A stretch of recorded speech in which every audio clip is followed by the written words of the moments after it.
Welcome to The Therapy Spot, the podcast where real conversations meet real impact. Hosted by Scott and Chaz'ara In, two therapists bringing heartfelt, relatable, and therapeutic discussions that touch our lives and uplift our community.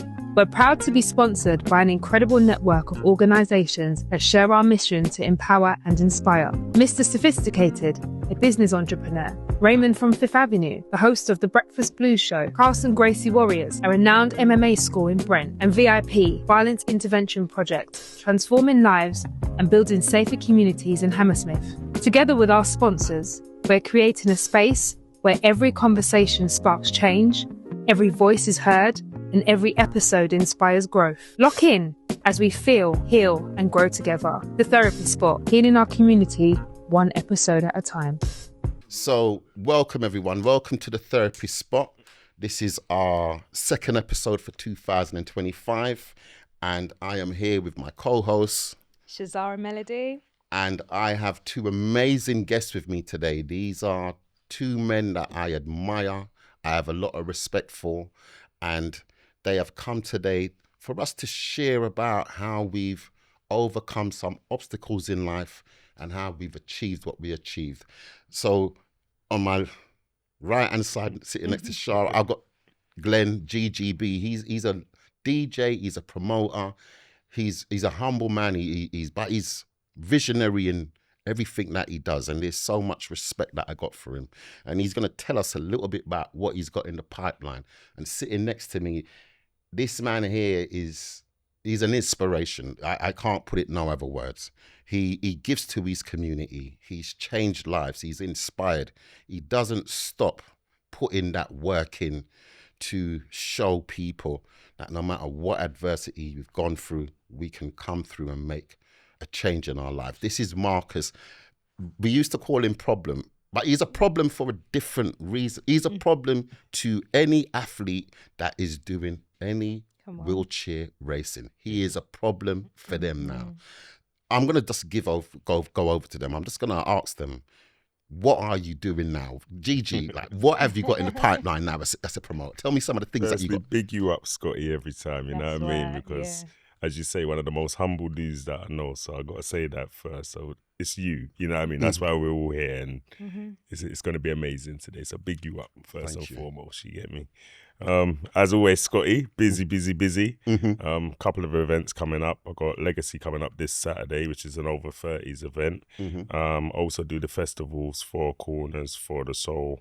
We're going to do Legacy Festival this coming summer as well. So I've got a few events going on Blackheath Common. Luckily managed to work with the Greenwich Council there, so they're looking after me. So So you got Legacy, and Legacy is a promotion that's promoting the concept of honouring those people that have been instrumental. It's for the last 30 years of UK music, basically UK rave music. So from garage to jungle to house music, even down to the Fifth Avenues and Coco's lot, Ray and them sort of things. We're going to bring back the old Trends and Shinolas, those sort of clubs. So anything over the last 30 years, we're incorporating it into one rave for the over 30s. So. Right. I'm saying you're not even invited. Listen, I just about scraping there. I said to beforehand, you don't want the local picnic there. No, you don't want you can stay at home. Okay. I got a big up Creed MC, Neat MC, also Michael DEC. That's who I do the Legacy event with. So we all kind of handle our own arenas, and it comes together nicely. So like, I know with the Four Corners, because I attended one of your events, and what I found was really nice is the people that was there, like the age group. It wasn't that hypey type of thing. It was nice. And like, I got to send a big shout out to like the people that you know, because all of these DJs that are really current now, like, you know, I know this man, I call him the book man. Because when he opened his book, he got the phone numbers of people. So when it comes to the dance world, the music industry, I know when GG opens his phone, like everyone's in there. So, you know, the last event you did, I saw you honouring Super D, and you gave him an award. And people that don't know Super, He's a DJ that has transformed the Ampion. He's like so respected in that scene, and I know that you've had a really good relationship. So there's a lot of the artists that you have got connections and you've worked with. Okay, brilliant. Marcus, what are you currently doing? Because I know today when I called you this morning, you was telling me about Scott. And you're just a phenomenal man. I don't know how your energy levels are so high to just. I don't know how my energy levels are so high. I'm tired right now. So yeah. So what I'm doing currently, I am a Paralympian, silver medalist. I'm a wheelchair racer. I do para athletics. I do 100-meter sprint, and also this season, I'll be doing the 100 and the 400 meters. So I'm looking to take the title back and bring it home. Coach, Come on, man. Come on. That's amazing. I started doing para athletics 3.5 years ago, and I'm now a silver medalist, man. I'm the first man of colour to represent Great Britain in my category. Come on. Come on. We got a good come on. It's about leaving legacy, you know. Man, I told my daughter that I was going to do it. She didn't believe me, you know. I told everyone the story. She didn't believe me, you know. And she was like, "Oh, Dad, like, you know, you keep on losing races. Like, are you sure you're going to be good at this?" I said, "Listen, Baba, I'm going to do it." You know, and then, I got the phone call last year. This was June. I bought a cat. I always tell this story. I bought a little cat now. I name him Lion. I know, and okay. You can relate to that, Gigi. Lion.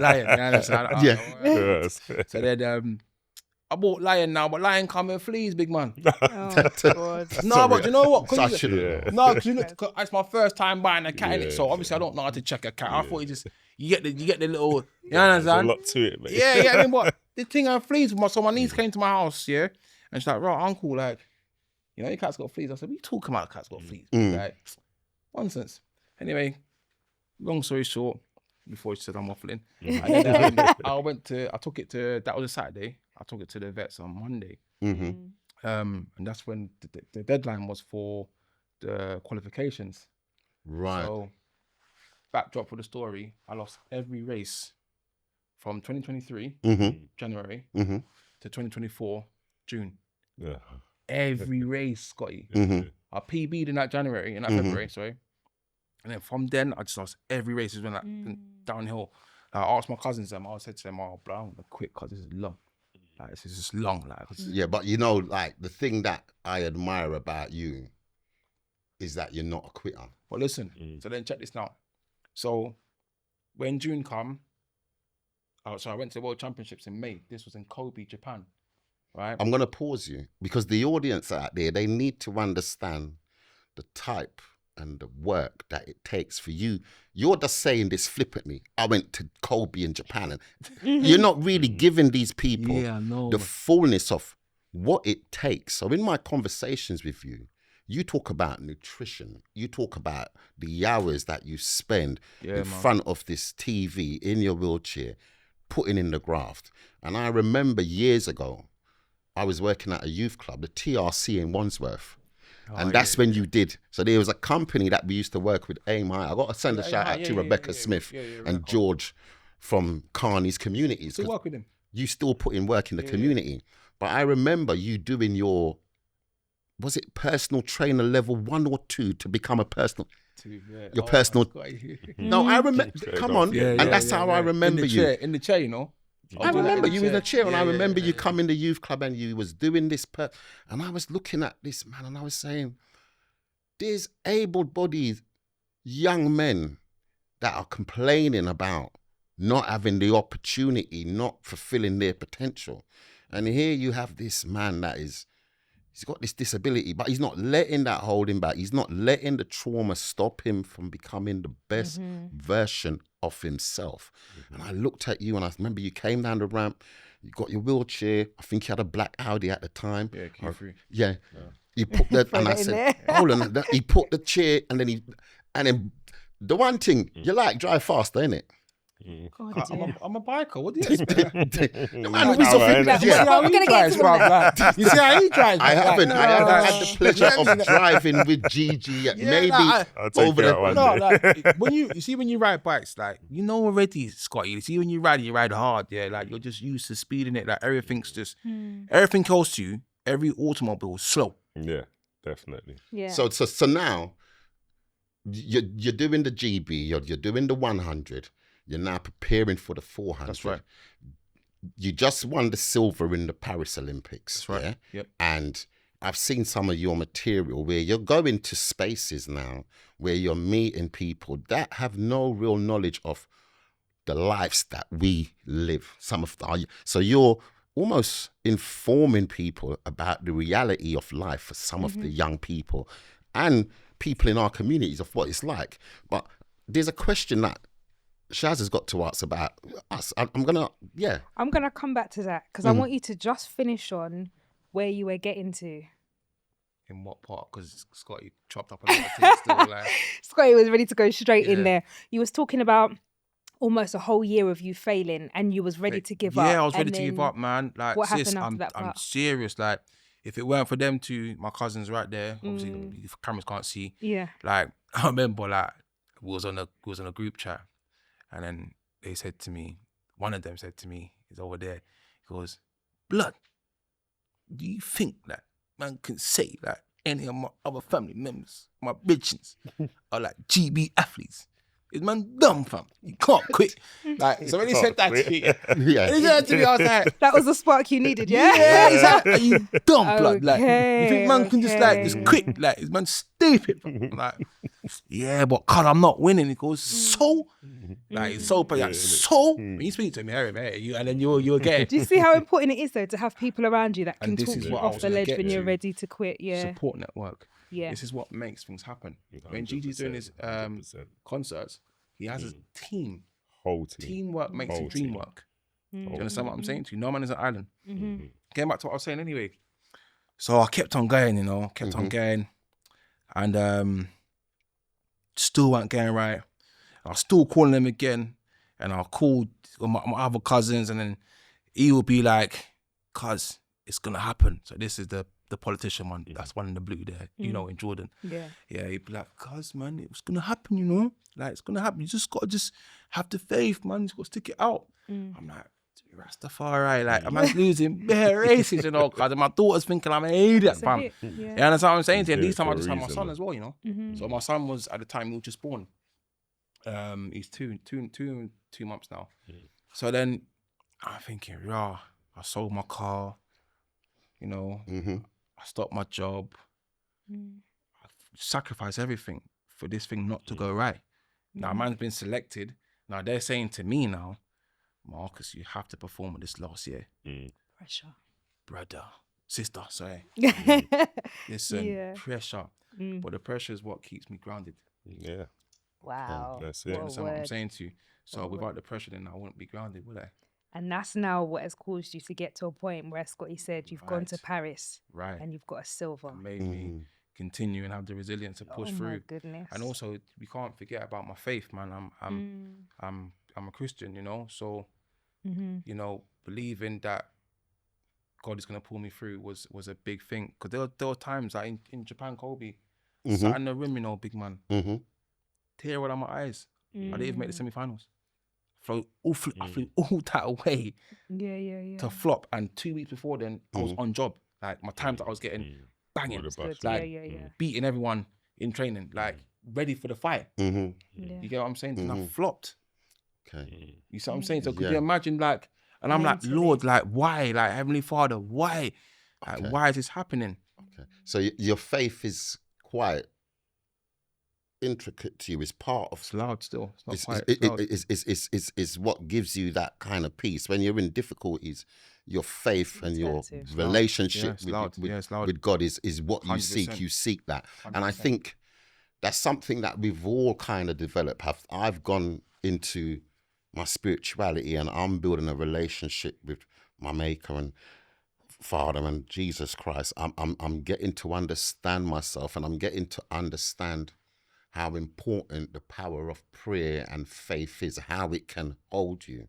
And like, there's a lot of men that I've worked with over the years where their faith has almost dwindled and they don't realize sometimes you have to put your trust in him. You have to allow him 100%. to lead you and give you direction. And, you know, as my faith is beginning to grow now, I'm just beginning to really understand the importance of that relationship and how important it is to me to hold it. And like, even today, I was thinking about all the things that could go wrong. And on my way here, I'm saying, Father God, allow us to make this show happen. These two guys, they've got something really important that people need to hear. Give us the blessing. He was listening still, because I was so close to saying, big man, I can't do it, you know. Like, Ask him. I sent him a video. I was in He was in traffic. Like, Couldn't move. like, and it just freed so up. saying, like, I was this close. It I was just like, freed up. raw, like, I am physically and mentally drained from training. Yeah, and I know you've had a long day. Yeah, like, and like, I'm grateful and I appreciate how much community give back you give. How much it's important though. Yeah, but you know something that I realize now about service is you two guys, you serve. You serve your community. You serve in a big way. Like, people don't understand the intricacies. You talked about team. I know behind you, G, you've got a team that, and like, you trust them. Fully. 100%. Fully. Sorry, yeah. Like, your faith is in them. You know, if my team is giving misdirection, then I need to follow it. And the thing about team, which fails a lot of men, sometimes men want to be the center of the team. And sometimes being in a team is knowing when to sit back and knowing when to lead. A good leader knows when to humble himself. And a good leader knows how to follow. My God. Before becoming a leader, you have to learn how to follow. There you go. There's a step. You have to follow with them. You know why I'm smiling? Because there's enough man out there now that's probably going to listen to this and they don't understand the concept of, to be a leader, sometimes you have to follow. And it doesn't mean that you're weak, you're moist, you can't. It means that you're humble to know that the more I learn is the more I realize I don't know. And the greater that you become. Yeah. Knowledge is power. Wisdom. Absolutely. And if you don't have that, then you'll become a simpleton. Okay. So one of the things you are touching on some stuff now. Oh my goodness. Yeah. But you know what? Let's let the audience know what brings, well, I'd say us all together. What brings us all together? Because when we had spoken and we looked at, okay, what kind of topics do we want to do on the podcast? This was one of the main things that you said. We've got to have Glenn and we've got to have Marcus on here. They need to share their stories. So let the audience know how do you know them and what brings them here today? What makes this podcast episode so special? Okay. For me, as I said previously, Marcus, I used to live in South London. We all have a connection through motorbikes. Okay. So motorbikes is a passion that we all shared. And there's something about riding a motorbike as a man that when I see a next rider, I know automatically the type of man that he is. Really? I know that he's good on his ones. I know that he's got discipline. Because when you're sitting with 1,000 horses between your legs, when you're sitting with 1,000 horses between your legs, because when you got to ride in 1,000cc bike, you just got 1,000 horses between your leg. You got to know how to tame each one of them. And if you don't have discipline, you can get led by the power. You can then become egotistical in your riding. And there's a level of control. There's a camaraderie that we have. So when we used to ride, sometimes I used to ride to Brighton. I used to meet up with the guys in Catford McDonald's. And we'd go down to Brighton to buy fish and chips. Any excuse to just go out. To ride a bike, My goodness. Quick journey though. Discipline and ego. If you don't have that self-discipline and ego, you end up in my position. That's very true. I can testify to that. And what's your position? Being 80% paralyzed.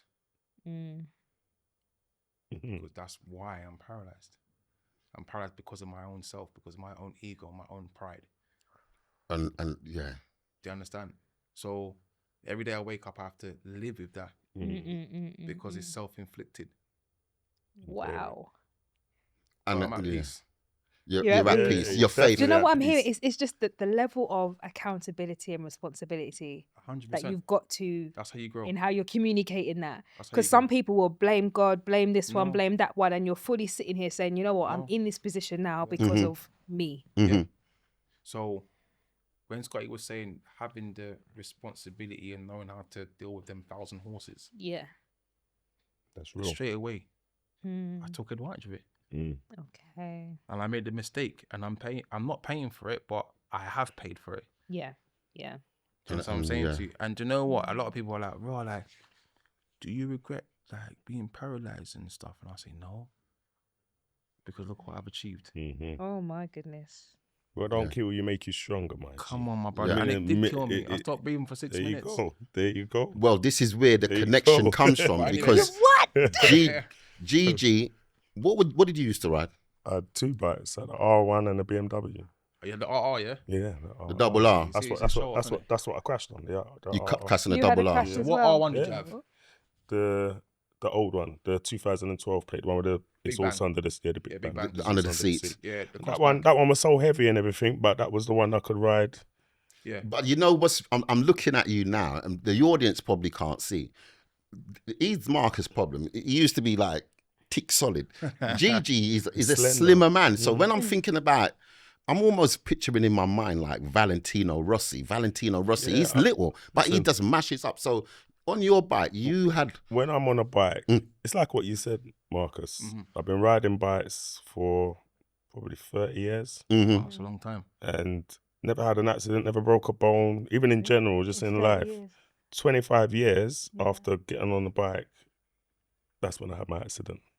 And it's like what you said, it's taking it for granted because I've had 25 years of riding and I know how dangerous they are, Right. Yeah. but you just always get on your bike and never think it's going to be you today. Yeah. Do you get what I mean? Yeah. Until it's you. Yeah, and I When suppose it's you, yeah, that's when reality really hits in because one thing you will know is bikes are unforgiving. That's right. You're in such a vulnerable position when you're on your bike if you have an accident. Yeah. When it all goes well, it's beautiful. It's the best feeling in the world. But the second that impact happens, it's gonna go wrong in some form of way. You machine, can't you know? disrespect it, man. Don't disrespect the machine, you know. Serious. Don't Don't disrespect it. So both of you have had accidents that have changed who you are as people.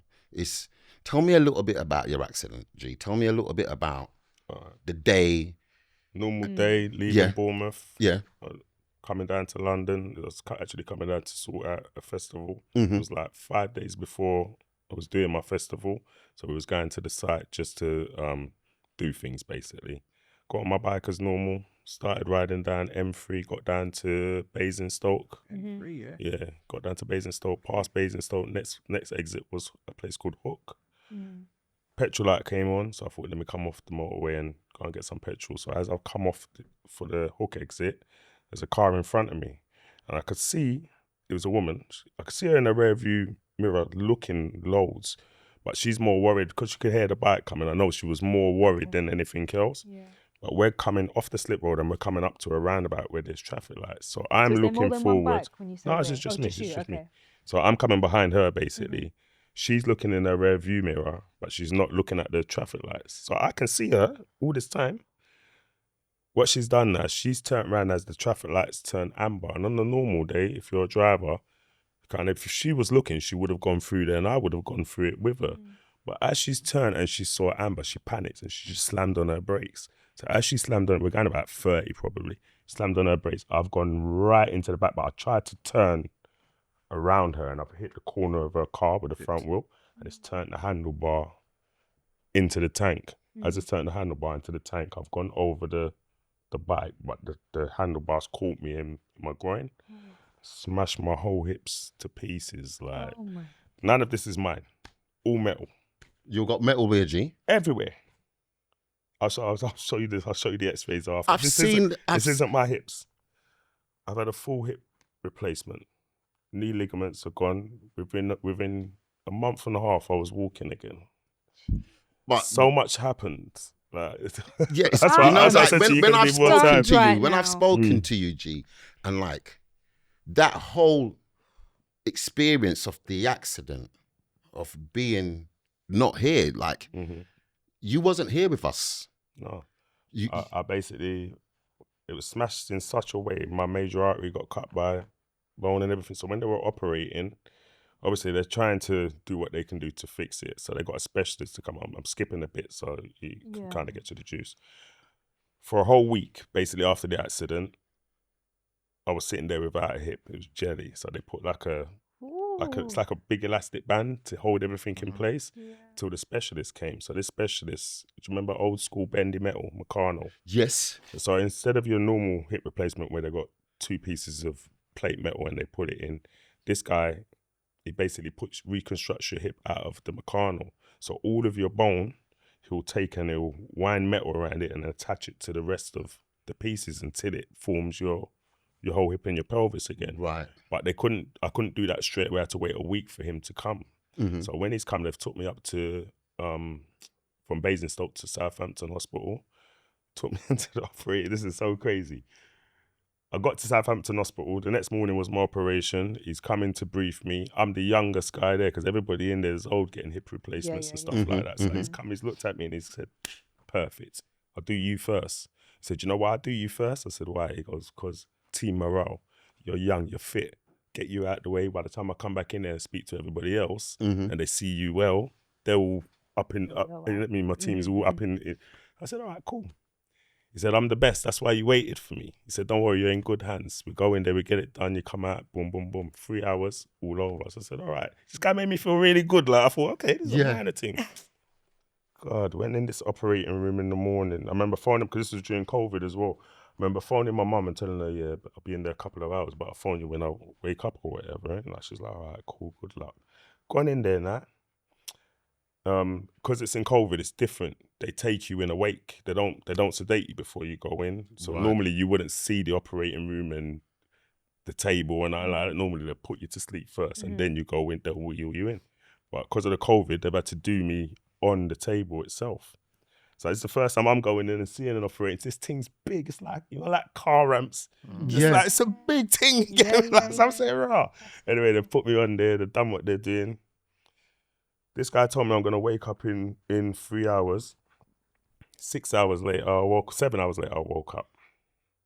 Anyway, when I was put under, I know where I was. I don't need to make anybody feel happy or feel elated. I'm telling you my truth and my testimony. There's definitely more to life after this. In my eyes, this is judgment world. What you do here determines what happens after.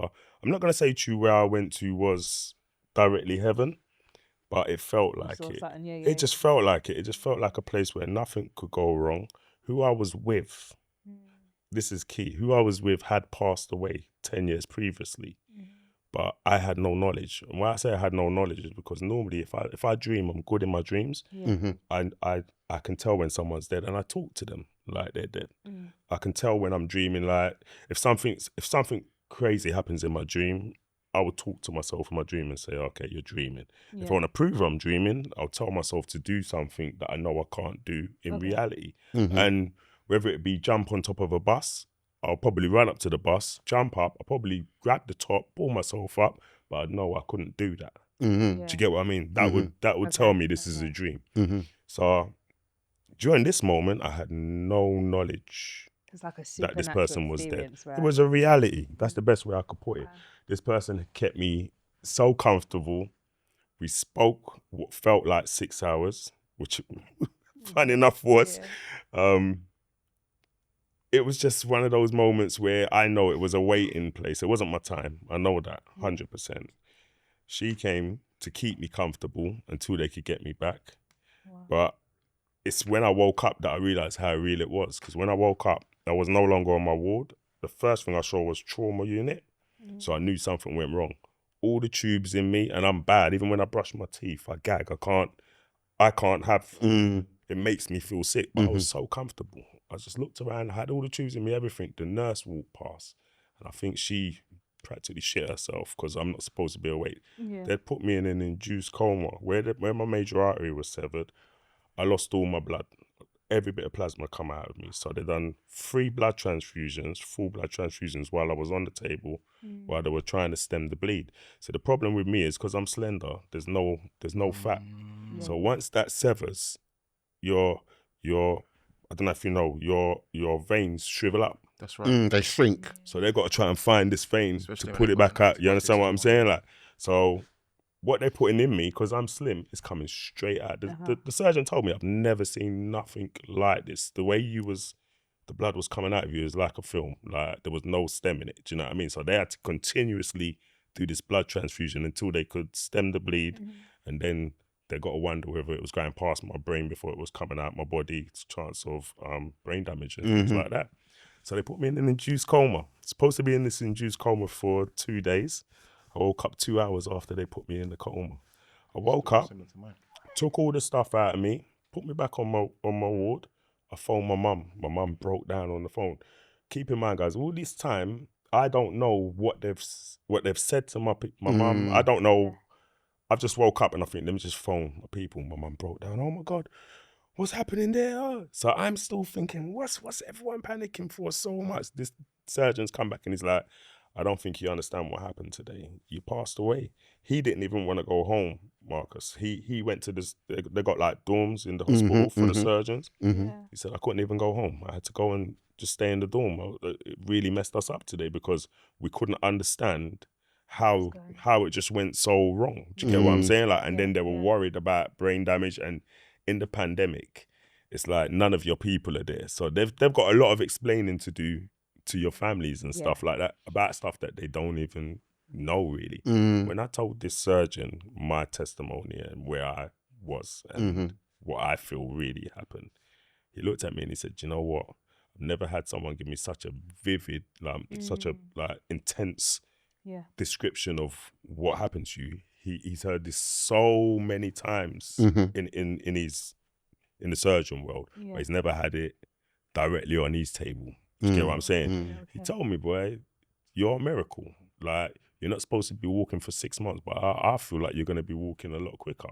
Within a month and a half, mate, I was on my feet, walking up and down Bournemouth Beach. It was, even I knew this is different. Like, do you know what I mean? And from there, on my son's life, this is how serious I'm going to tell you. On my son's life, everything I've tried to do has worked, but it hasn't been in my hands. I've just known it's gonna work, and whatever's powering whatever's going on around me, whether it's good or bad, like, don't get me wrong, bad things have happened since then, but for the good.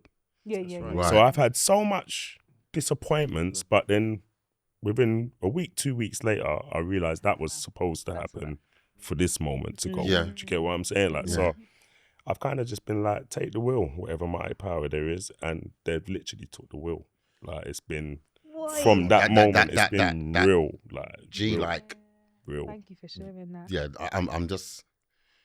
I'm really proud that you're able to share this with people who's going to watch it, to understand the power of faith, to understand that there's something else in this world. How you live is going to dictate where you're going to go. 100%. But what you said about, I now am not afraid to try anything. I'm from Jamaican heritage. People on road, my nickname is Mr. Turn Your Hands to Things. My granny used to say, in life, whatever you want to turn your hand to, you can turn your hand to. The only thing that stops us from being the best versions of ourselves is us. Yeah. Just like this podcast. That's right. I could say to it's going to fail. It's not going to work, isn't it? No, because if I want to do something, the testimonies that we are giving today is that we have this belief that if we want to do something, it can be done. It can be done. And like your story. So I know, because when G was talking, he meant, and then you said, that happened to me. I was just going to say that. I heard you say that, and I'm like, what's the similarities here? The similarities is that same thing happened. So I broke my neck in 3 places. I snapped my neck. I snapped it.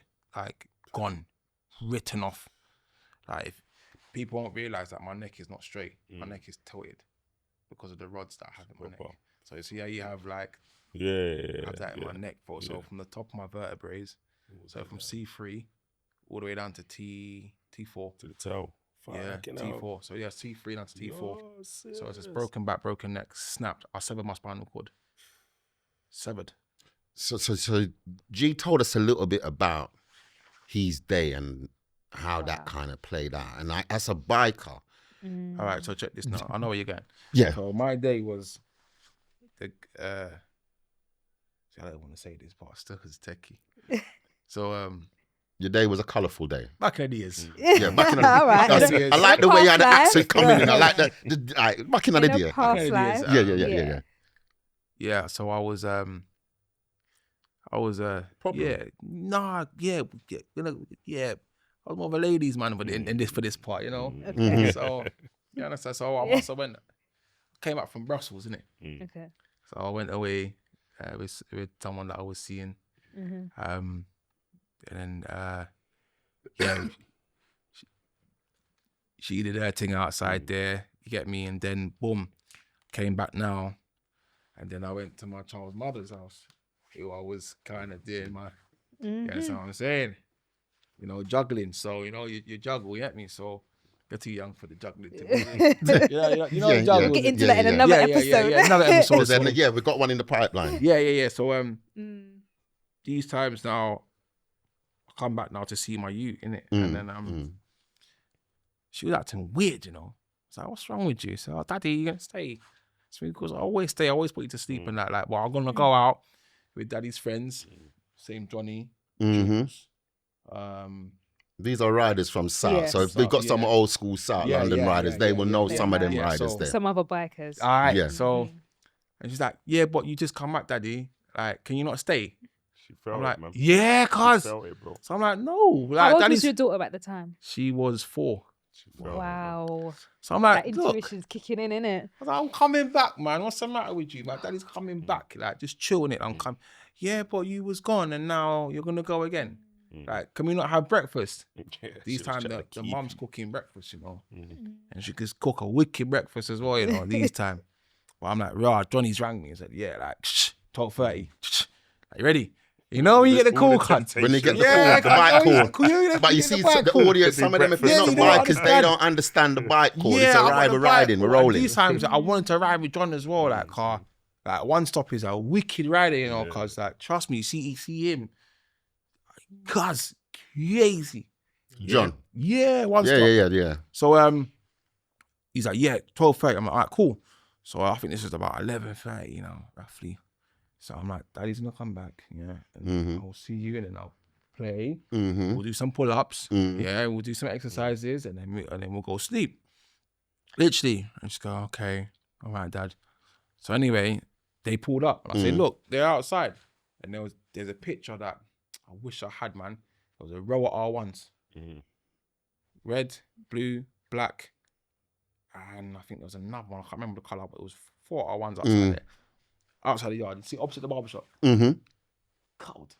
Picture was cold. Yeah. Wicked. I said, look, they're there and they're making up bare noise, and she's just out there looking through the window. I said, Daddy has to go now. Yeah, I'll be back. I never came back. Never ever came back to the house. Went for the ride. That's deep. Going back now. Went for the ride. Oh, I see the window. So my little one was at the window, you know, Scotty.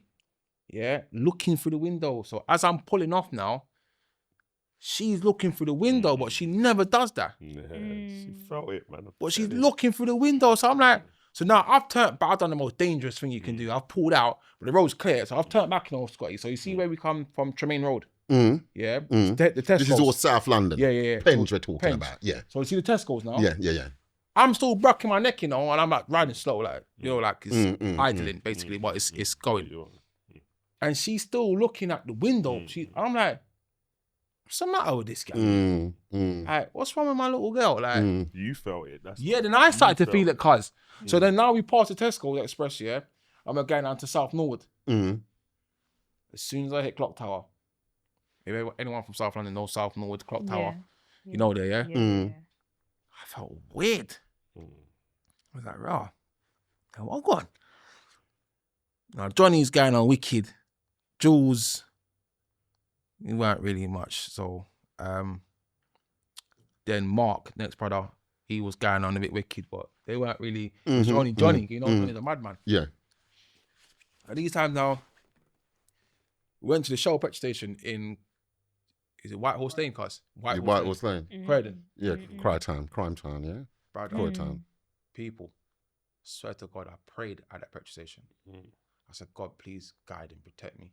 You pray felt for Johnny it, man. mercies. Is that something that you normally do, or you just felt it I in just this done time? it just this time, you know. Yeah? Just this time. Do you know what? And going back here, my first bike, this is how I met Scotty, got stolen, right?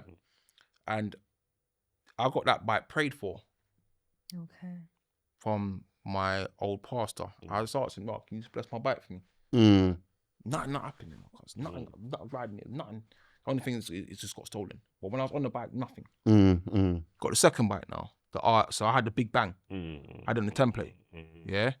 Black and gold. Yeah, understand my thing, right? My yeah. thing. He was on my thing. Every man loved their motorbike now. I mean, what you used to call her? What did you used to call her? No, I just didn't give it no name. It's just the big bang, cuz there was no name. Yeah, me like there's no Shirley biscuits. No. So every rider that I know, you know, they name the thing, you know, they name the bike have a pet name. Nah, my thing was called a Big bang. bang, Yeah, was it? me. No. That's the bang.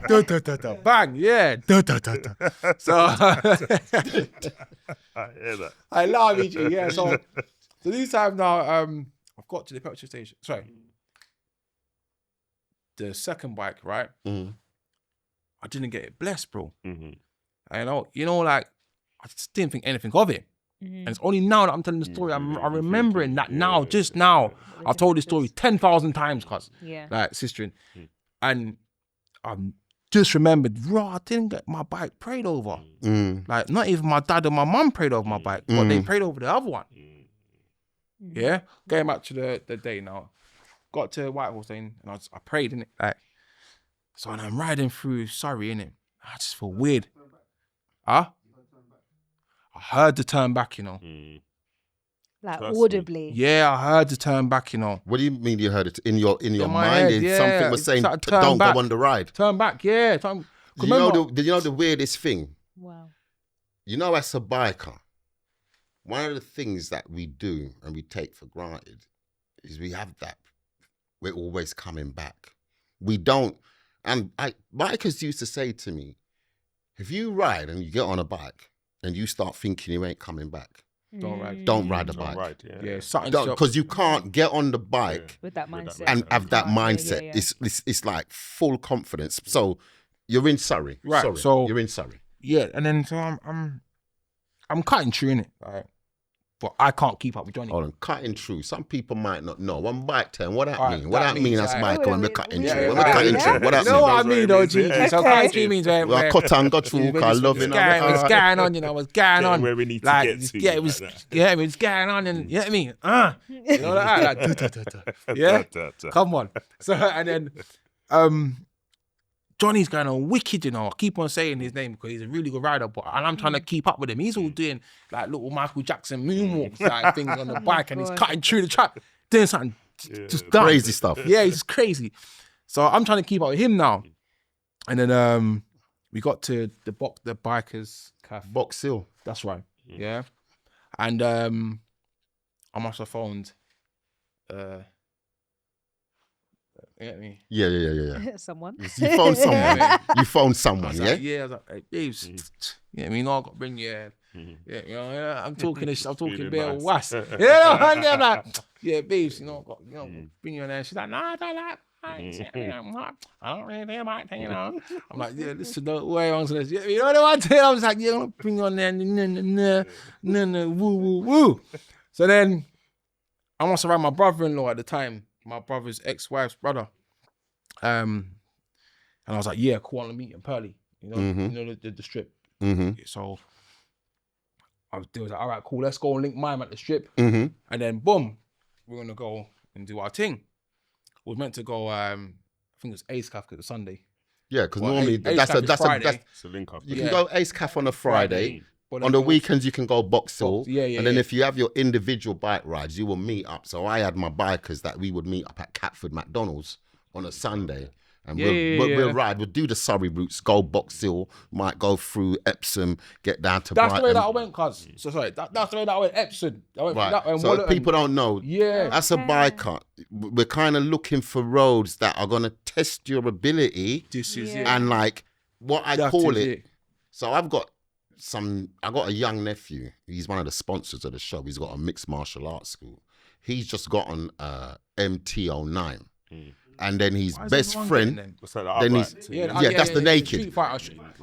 Yeah, Yeah, the street then fighter then the bikes, other innit? one. I call them street fighters. Yeah, Street Fighter. Yeah, Street So Fighter. the nakeds. So anyway, he said to me, because I'm going to come back to how did you actually? But he said to me, "Unks, you're not going to get back a bike." Because I used to. So for me, he was a youth. I used to bring him down to the MCM bike show in Canary Wharf. He's all so I can't now say to him, almost, you can't ride because that's their uncle. I went to the I've had MCM them round yeah, bikes. So Yeah, I went to MCM as well. I suppose this segment here, because there's a lot of young riders coming up now and I'm seeing them. And I suppose this segment here is to almost highlight knowing your window of your capacity of your bike and not, as you said, Johnny, wicked you on the bike, he's doing ballets, he's doing crazy stuff. And you're now, I'm getting a sense, there you go. you're pushing your envelope. Right, you're catching it now, yeah? Yeah. You're catching where I'm going with You're this. pushing your envelope. Right. So then these times now, yeah, like got to Box Hill, Calf, added like a little chips, 2 chips and thing and a juice. Boom, cut through, hit and road. Yeah. I've come out of Box Hill now, you know, and I've took the left from the biker's Calf. Mm-hmm. So you know, you take the left now, you down to the country roads. Mm-hmm. So now all I heard is, and I'm like, I've got the fastest bike here. How is man cutting through? Man's cutting and leaving you, bro. Nah. Get it down. Blipped it. Boom, boom, boom. Sorry. I blipped it down now and I'm cutting through.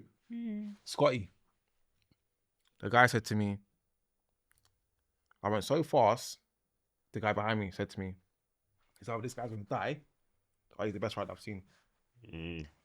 So it's like all throughout your this day, there was so much signs that you had that was indicating that today is not going to be a normal day. So check this out then. Do you know why he said that? Because coming to a sharp bend. Oh, I L see. bend. Did you know that was coming? No. Slow. It's a long day So for it's me, you know. Straight into it. Oh, right. You've gone straight into the L. So that's why he said it's either this guy's. So I was telling this story for 7 years wrong. Until one day, my brethren phoned me and said, guess who I'm with? The guy that was behind you. I goes, who? The guy who was behind you when you was riding Marcus. I said, what?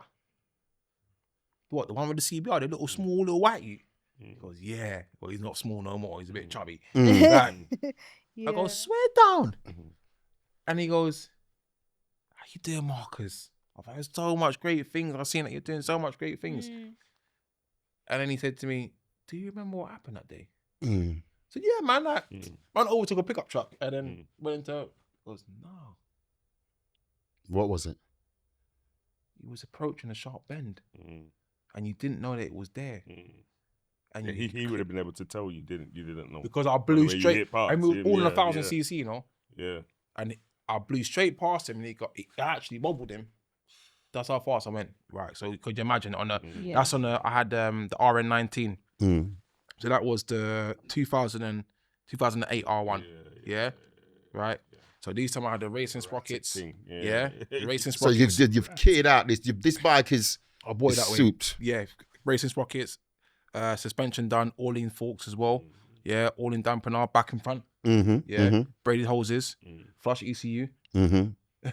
Look, Chaz'ara's there and she's thinking, them man is going into back. I'm just trying to work out when you say how fast, like how fast are you going? He's going because, like, you got to remember. You can't even say these numbers online. Yeah, remember when I first started the conversation and I said, you got 1,000 horses between your legs. Yeah. So just imagine now, like Ben Hur, a movie where he's got the chariot and he wraps the horses them and then they start to cut. Just imagine you got 1,000 of them now, and you're just telling all of them, you're whipping all of them now. That's how you've whipped the 1,000. You've just got all the horses on fire now.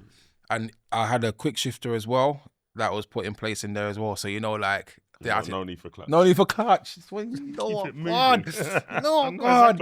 Yeah, I mean, like, I'm just getting passionate right now. Just remember. This is the thing about the bikers. The bikers, when we ride, there's a passion that we have, and I suppose. For me now, reflecting on why I've asked you guys to come to share your story, to share how you've grown, to share how going through that and therapy and your faith has almost given you a new lease of life. But you can never take the biker out of us. And even like you're talking now, I can still see the exhilaration, the passion, and I can see Gigi over there. Like, because there's some rides that we've done where I took liberties on the road. There's some, like, I reflect on some of the rides where... You had the 750, innit? I had the 750 Jitsa. Remember the black and red one he had? Yeah. So the 750 Jitsa, and like, there were some rides that I went on with the guys then. And like, after the ride, when the group separates and you're making your way back home and you're riding by yourself, you're kind of almost coming off the high. Yeah. And then you reflect back on some of the ride and you're thinking, I really pushed it there, you know. And like, I felt the wobble, or I felt when the breeze hit me in my chest like you're blowing, you're doing 120, and then you get a gust and you lift up, and then the wind just baps you in your chest, and then like you're hugging on tight. But this is why I'm saying you got to go, you see, you got to tuck it through. Say, this is my shield. This is my shield now. You got to tuck the shield, you know. But I'm going to come back. So you've gone to the bend. You've gone to the bend and I've gone to the bend. I've approached the bend now, not knowing, innit? So he's saying, mate, you're going too fast. You basically didn't even touch the brake. Couldn't touch the brake. So I went straight into a wooden sleeper. Ooh. A what? A wooden sleeper. Yeah. For the audience out there, what's a wooden sleeper? It's a party. So you know the things that stop trains? Yes. Yeah, so you know people have to have the partition for the house for the main road. Yes. So I went headfirst into that. And just to give people a context of the gravitas of what that means. So what that means is that your body is doing 90 miles an hour. Basically. Because when you're doing 90 miles, 60, 70 miles an hour, your body and the velocity of your body is doing that. So when an immovable object stops you now, you're hitting that object with that force at 70. So even though the bike has now disintegrated, you as the human being are hitting that object at that velocity in full force. So when G spoke about the pins and the needles and the Meccano and how the surgeons wired this up, you spoke about T3 down to T4. I don't even know C3. I don't even know the technicality, but that sounds like so you basically it what crushed your spine? 100%. It compressed my spine. It compressed my whole neck. So like you've hit it and it's just bam. Let me explain. So if you understand that Glenn said that he was slim when he had his crash. So that's why he went through a lot of complications. I was a unit. You was a unit. This youth was a unit. So that's what saved your life. That's what. No, Heavenly Father gave me my life. Obviously, and then, for sure. my and your build, physical. my physicality. Yeah. Do you understand? And you see people be like, well, like, why do you lift so heavy in the gym? Why are you shrugging 260 with no straps? I said, for one, because I can. And two, you're never gonna know when you're gonna need these muscles, bro. Yeah. And thank Heavenly Father, I did do these little mad things. Because I'll tell you what, the guy said to me the guy said to my parents, okay, let's get back to the story. Head first into wooden sleeper, smash. Yeah. And I didn't even, so when it's head first, I mean the hair, you know, the crown. like the back of my head, not here, the back here. So my neck was like that, and it was like that. Yeah, so that's how I went into it, and I just snapped my neck, like, snapped it, like, and I was laying on the curb. So I woke up now on the curb, and I'll be quick. My head was on the curb, like I was sleeping, but I was already in a recovery position. Why was that? That's crazy. How could I fall into a recovery position? Mad thing. He had an out of body experience. 100%. He said he was in a good place. Where was I? Where was he? There you go. In the darkest place ever. Yeah. Imagine looking into this screen, right? No light, Just blackness. just black and darkness. And I said, you know what, you're nang, yeah? Because before my accident, Mm-hmm. I've always wondered, everyone must have had a thought, what is there? What is it? And that thought does come through your mind, like, is it just pitch black? Is it just, is it heaven? Is it, you know what I mean? Like, I'll tell What you is it? something, What my is it? brother, sister, brother, I was in darkness. Now, I looked at my body with my helmet in my hand, with the biker jacket similar to this, and I have my helmet in my hand. I'm looking at my body, then on the floor. And I can see everyone around like panicking, Mm-hmm. but it's just, they're in like a faded. yeah. But then it's just me and my body. I'm looking at it. I'm still. I'm standing so still. And it's pitch black and it's quiet. Well, I mean, there was no sound. There was no nothing. It was just darkness. Real darkness. My mum said, "Son, when I heard that you wasn't breathing, I shouted out, Jesus, Jesus, don't make the devil take my son." Wow. She screamed that my dad collapsed. Mm. Yeah, and my mum screamed this about 6 times. And my cousin, who is good friends with Johnny's good friend, rang back my cousin and said he's now breathing. So you I weren't breathing, bro. you stopped breathing for a while. So 6 minutes. 6 minutes, 6 and to 8, like 6 to 8 minutes. you know, like Wow. there's so much power in you guys' testimony, and Yeah. part of me now is thinking, I want to do these guys justice. Like I can't go around their narrative. I can't like what they've become now. Like the journey that they've taken. Yeah, but let me land though, because It's so rich. I need to get you guys back. I need to. There's more. So then I've now woken up, and I'm just like, huh? But I can't move, cuz. Like I can't move. I'm saying, but I can't feel no pain. So why am I going for? I can't. And then I started to move my hand, but one hand was only moving. This hand weren't moving. I know it was the right, sorry. So I'm trying to take off my helmet. I'm like doing this, like trying to. They're like, no. I'm like, I can't breathe. I can't breathe. I can remember that. I was saying I can't breathe because the thing was strangling. You know the strap of the helmet. Yeah. The belt strap. Yeah. Yeah. It tightened up on my neck because of the impact. Right. I don't know if it's a mechanism or what, but I've never heard that happen. That it tightens up. I don't know if it does. So they took it off. They're not meant to. You're not meant but to they remove took your it lid. off, and I could breathe. Then I passed out again.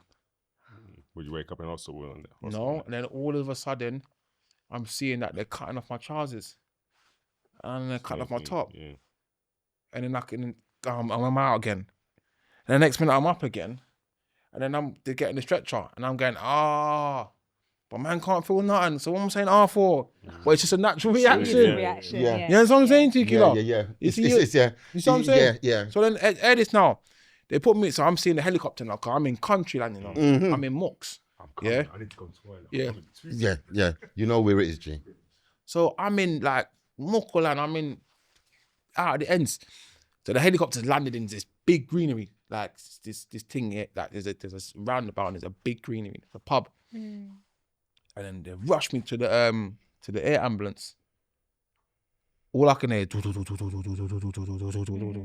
pass out again. So you was in and out. In and out. In and out of consciousness. So when you've now got to the hospital, what was was you aware of the severity of your injury? Was you aware that this is going to be a life? So when you realize that this is a life-changing injury. This is what I said to my brother. I don't worry, man. I'll be all right in 3 weeks. You had no idea. I had no idea what's going on. I just thought I had a bike crash. I'll be like, yeah, I'll be all right, man, in 3 weeks. I'm like, I'll be all right in 3 weeks, man. Don't worry, I'll be back. Because I can't move. That's what I'm saying to you. When they did the cognitive test, I think that's what cognition. Yeah, to see if I'm still there. Yeah, to see if upstairs is still working. 15 questions, right? How did it happen? And I had no oxygen to my brain for more than 5 minutes.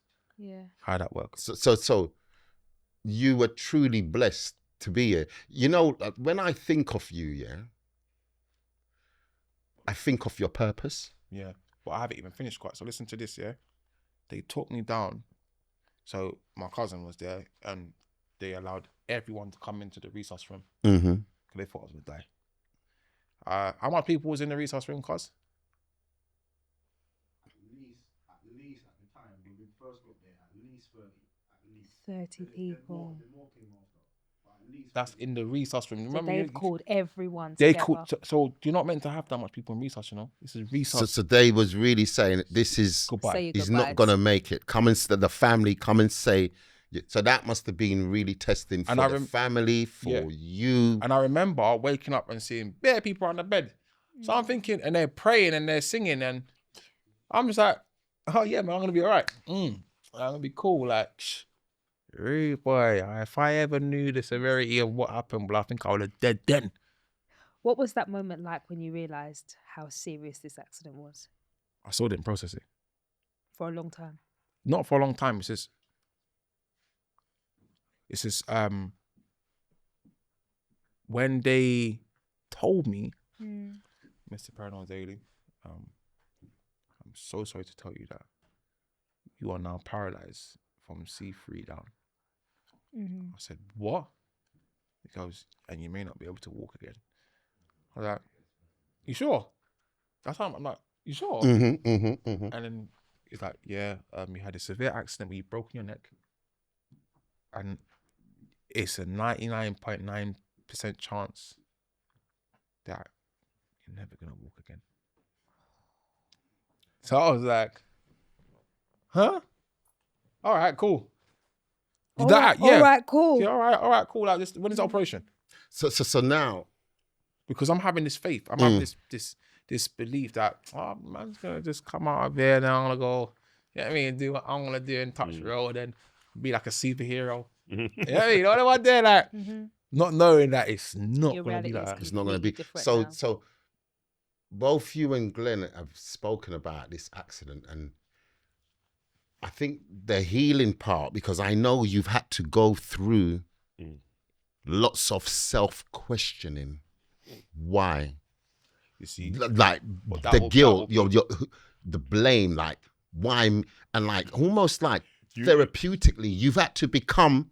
You would think that, yeah, but I think the experience humbles you enough to know that, like, you've got through that, so there's no point even questioning why.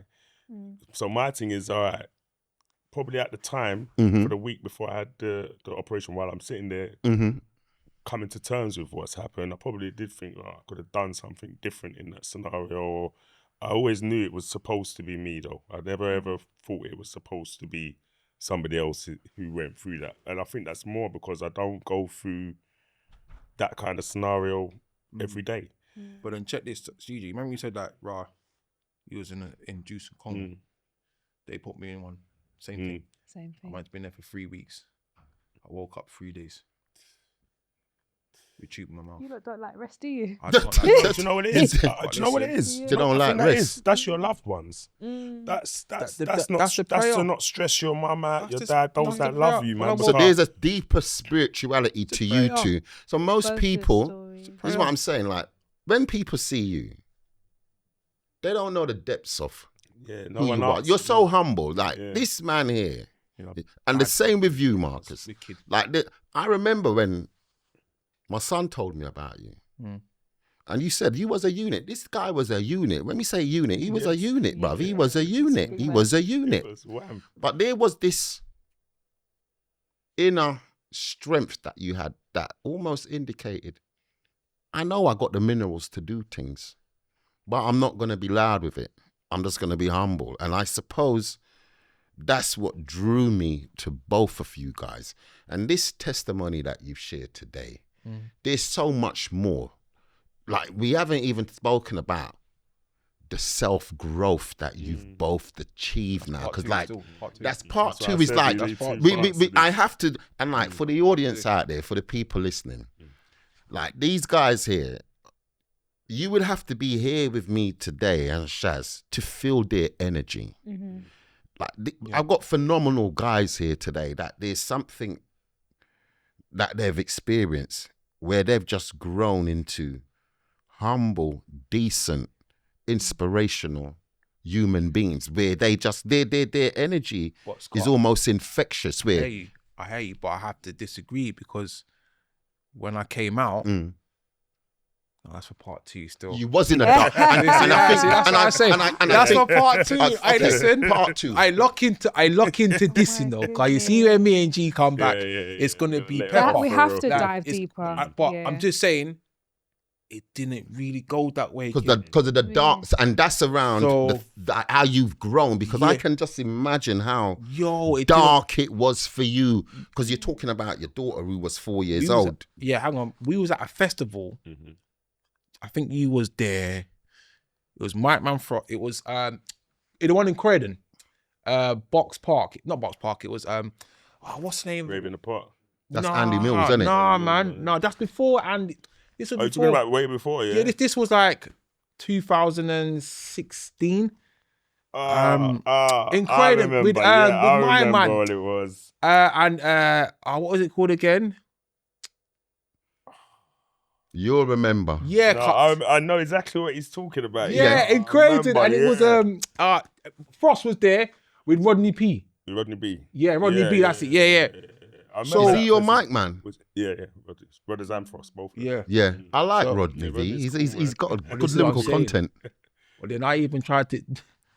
Me and him catch you see us, Gigi's mind games, isn't it? Like, Gigi knows what I'm talking about.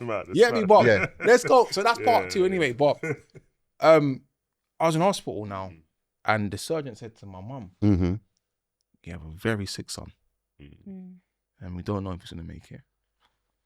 I came out this operation with me, not king. I caught the worst infection you can ever catch. I had the most infections ever. Yeah. And I was on the most highest morphine, where it numbs your vein. Wow. They said to me, I've shattered all my teeth, all my molars, they're gone from the infection where I've been shattering my mouth, jittering. Scotty, it was the most horrible experience ever. Like, the infection that I had just wouldn't go away, and they couldn't do nothing. They said, "There's nothing that we can do for your son. Like, we've given him everything." Yeah. They even asked me if I was on steroids, cause they kept on waking me up and said, "Mr. Daley, have you ever taken any substances to enhance your growth?" I said, "Your mother." I said, "I ain't took nothing." Like, stop asking me this stupid question. If I did, I would have said by now, brother. Like, because you realise the gravity of I what realised is that this is dangerous. And you don't need to know what's in my system. Yeah, You get me? But they was like, no, because a man of your size normally is under, performing enhancing drugs. So I've got a scar, which I'll show you guys in part two. So please tune into part two. That goes from the bottom of my head to the middle of my back. Yeah. That my back was so wide, my skin split open the wound. No. So let's go back.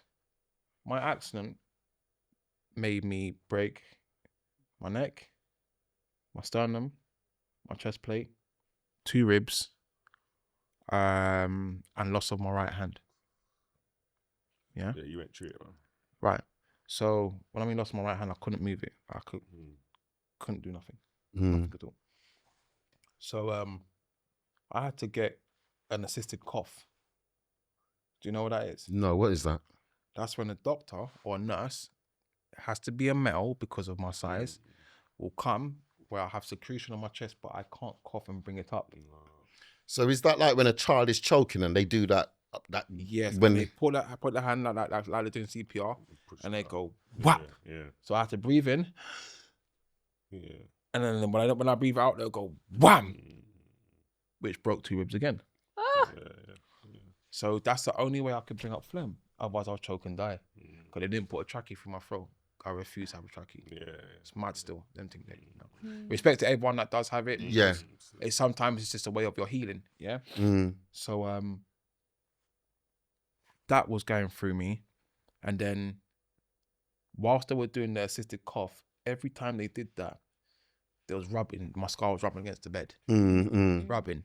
So could you imagine if I could feel that? The skull's rubbing. So the sutures, you know about sutures, right? The staples were splitting and piercing my flesh. But because you couldn't feel anything, They didn't even know. I'm laying on my back. so okay. Oh, my So you you're understand? going through this medical. You're just going So- through complications. So now they're thinking, why is the infection still going on? Because your Oh, I wound's see, open, I see, isn't 'cause it? your Because my open. wound's Yeah. open. Yeah. Do you understand? So they're like, I had 3 corrective surgeries, 3, just for the wound. Because my back was so wide at the time, there was like, we need to try to pull the skin together. Yeah. They put me to sleep twice, and then the last one they said, no, we're just gonna have to do it when you're awake. Just give me a general. They bring me, see that them little computer Tesla rooms like that. That's what it was like back then. Like Yeah. it was mad. Different, like, innit? and it's bare white lights. You're bare white. Yeah, you know what I'm saying? White, like, G? yeah. Bare like white you're in lights, heaven cause already, like like. every minute is white lights. I'm just like, so I'm there now, and they flip me round, and I'm having this operation live. I'm hearing that. Mad. Yeah, you know, like And then I come out now. Come out, mate. Come out, Scott. My mum's like, so my first operation took 8 hours. I lost 6 pints of blood. But you see where Gigi said again, he was so slim that he needed the blood transfusion. My size saved him from having that. Yeah. I think I nearly did, but I was okay. Yeah. Yeah. So I did that now, come up from the 3rd operation, and I think it was Ramadan at the time. I think something was going on or something. One of my Muslim uncles come with some, the Muslim sweets. Yeah. You know what I mean? It's like, oh, brother. I'm like, why are you talking like that? You're black still, like. So brother. Let me like, you know what I mean?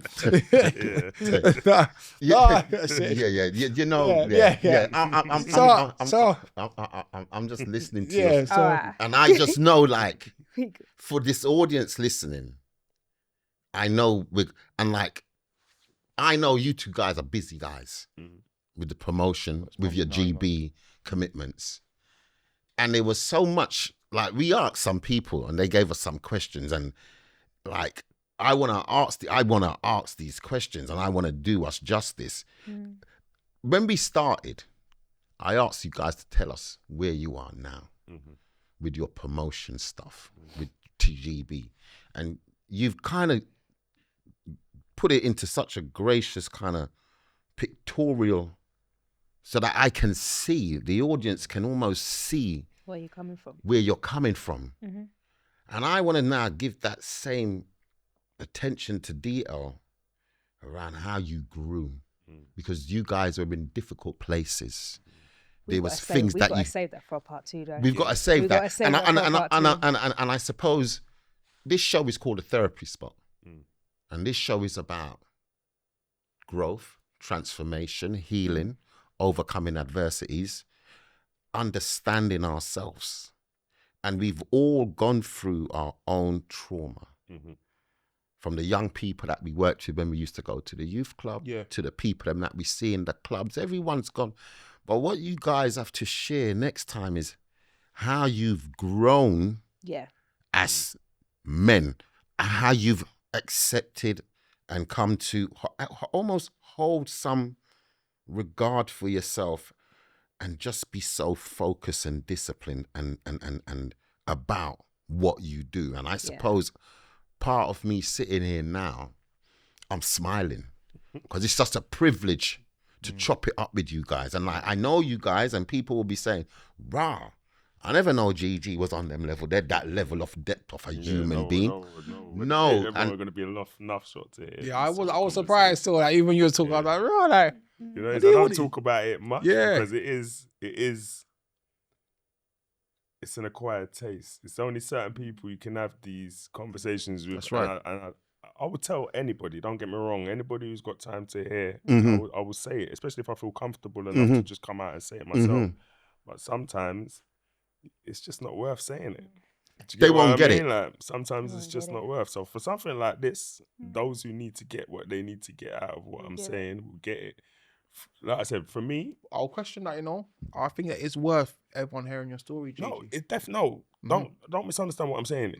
I 100% believe it's worth everybody hearing it, but will everybody be able to understand where I'm coming from with what I'm saying? The levels of what you've had to go through to become like, GGB, the DJ, the promoter, the whole package. In what's happened to me, for me, has answered so many questions about life for me. That's right. Questions that I wanted to know before the accident even happened. So for me, now where I stand, I'm totally not afraid to die. I would have said that before, but I wouldn't have been truthful to myself. The experience I've had has made me know none of us are going to get away with it. We're all going to pass away. There's not one person who lives is going to live forever. Yeah.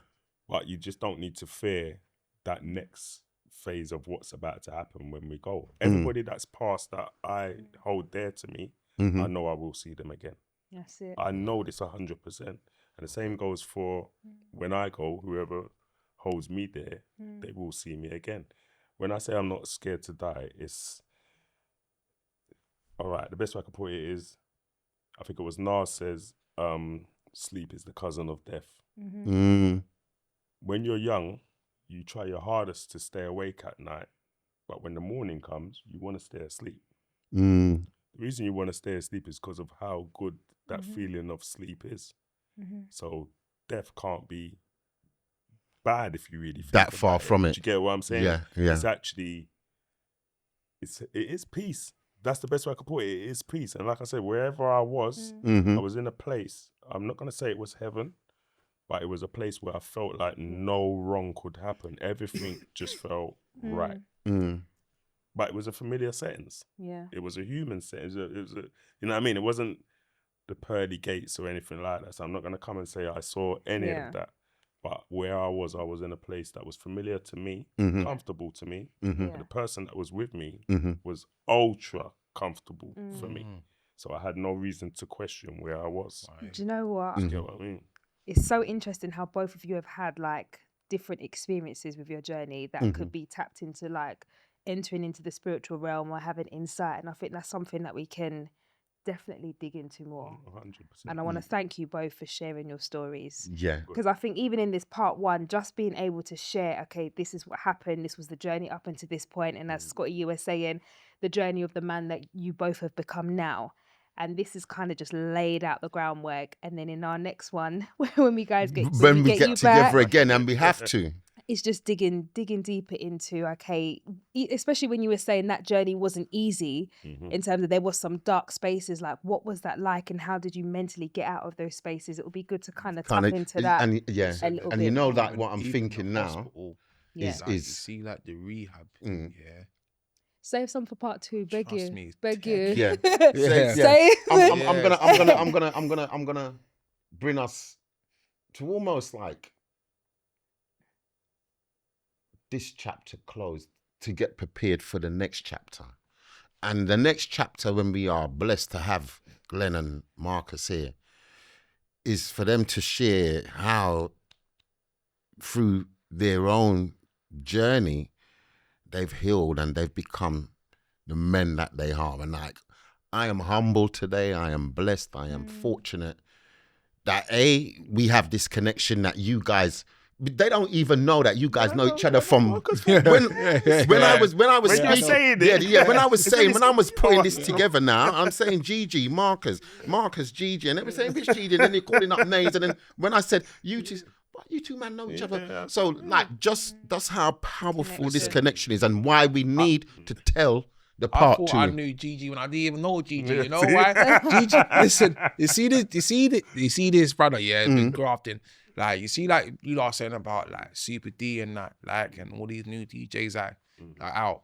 Like, this guy here, I don't understand why you ain't got your flowers, cuz like He has got his flowers. Man is giving him his flowers now while he's here. No, I hear you. But listen to me, like, Gigi, yeah, like, come out and Marcus is nagging. back in the day, like, you see when I was on the road, you know, cuz, and I was skirting I was through. the DJ for the Mandevs. Yeah, cuz. You was a DJ. So you know what? Okay, I'm gonna pause. I'm gonna pause us. I'm gonna pause us. I'm gonna say to the audience listening and watching. Yeah.